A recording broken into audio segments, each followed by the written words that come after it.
কিনা? প্রশাসনকে জানাতে চাই,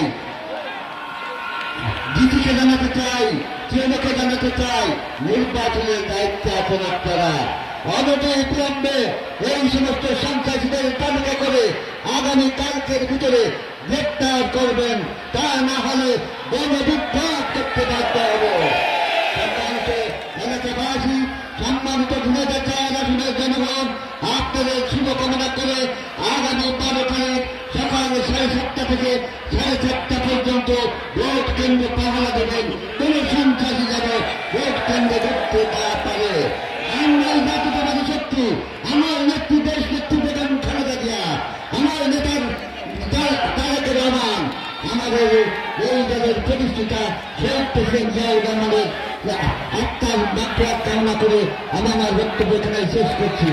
আমরা এখন মিছিল করবো, মিছিল, সেই মিছিলে সবাই অংশগ্রহণ করবে।